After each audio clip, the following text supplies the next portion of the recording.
আসসালামু আলাইকুম। ঈদুল আজহার নামাজ শুরু, তারপর এখন মোনাজাত চলতেছে।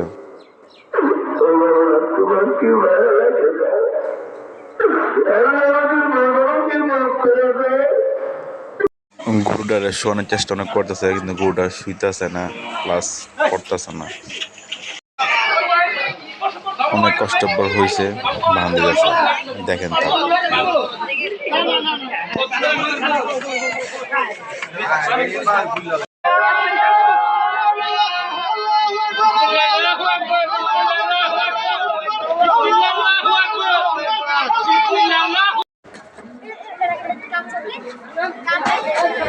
এটা আরেকটা কি যে চিৎ করতেছে ভাই, বলার বাইরে, ধরে রাখতে পারতেছেন সবাই।